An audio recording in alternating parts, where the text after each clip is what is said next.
LG, we are a law firm that works on securities law, drafting private placements, operating agreements, helping people raise money through groups to invest in things. We do all sorts of investing, real estate, and other things.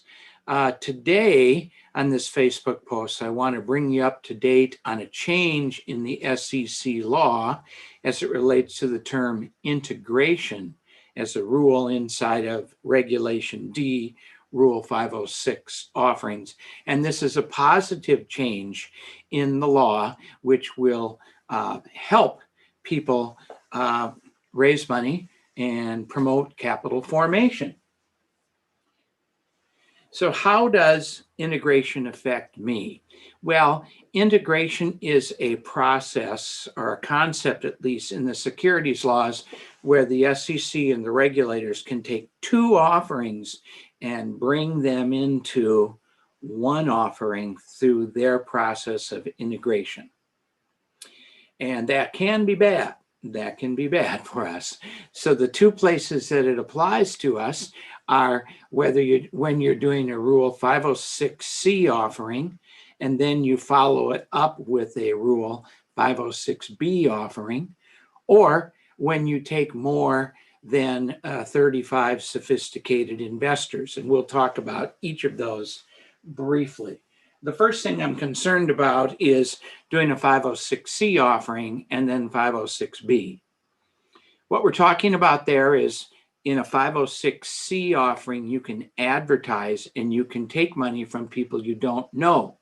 Everyone needs to be accredited, and you need to take some steps to verify that every investor is accredited. In a 506B, there's no advertising. Everyone who comes into the offering has to come in without the aid of general solicitation or advertising. And generally, we say everyone needs to come in with a pre-existing substantive relation to the sponsor.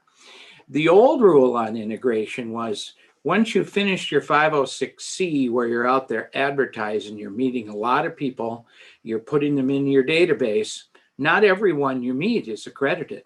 And not everyone you meet will invest in this deal, but they will go in your database. So the question is, when is the next time or the earliest time you can do a 506B, which allows you to go into your database and get those people that you have a pre-existing relationship with and put them in your offering? And the rule used to be 6 months. You had to wait 6 months after finishing raising money in your 506C before you could start with a 506B to assure that the people who went in the 506B were not acquired through general solicitation and advertising.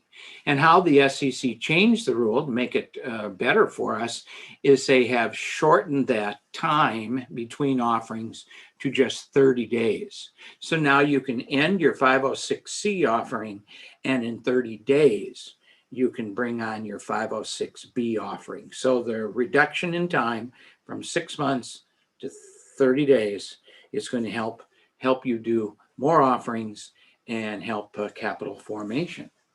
Now, the other issue is the 35 investor rule. You can only take 35 sophisticated investors in a 506B offering. What if you do two offerings that are close together and kind of for the same purpose, and collectively you take more than 35? Well, that's going to be an integration issue, and the SEC is going to add those two offerings together and is going to say that you had exceeded the 35 investor rule, and therefore you don't qualify for a private placement. They're going to say you had a public offering, and that's going to cause you trouble. So what does the SEC look at? They look at, are the offerings a part of a single financing plan? Do the offerings involve issuing the same class of securities? Are they made at or about the same time? Is it the same type of consideration? Is it cash? And are made for the same general purpose? Here's an example. Today, we go out and do a 506B offering, and we go out and buy some land. And in that offering, we take 35 sophisticated investors to buy the land. Then we go ahead and do another offering, and that particular offering is to raise money so we can get a construction and permanent financing package to build a building on that land. If we did those two offerings separately and we followed the old integration rule, those two offerings would be integrated into one offering if there wasn't 6 months between those offerings. So you'd have 35 investors in the land deal and even one investor in the building offering. If those two offerings were integrated, it would be 36 investors, and you've blown the exemptions. Well, once again, SEC changed the rules to make it easier for us to raise money, to promote capital formation, and the new integration rule is 30 days. So if you do one offering and there are 35 sophisticated investors, and then you come out and do another offering, but it's more than 30 days down the road, you don't have to worry about adding the number of sophisticated investors in your second offering to your first offering. And there always was kind of a feeling in the industry that there was a rule that you had to wait 6 months between Regulation 506B offerings. And that was never the truth. Not every 506B offering has any sophisticated investors. But the guideline was to wait 6 months if you were going to do two 506B offerings that took sophisticated investors. So the total of the sophisticated investors in both offerings didn't exceed 35.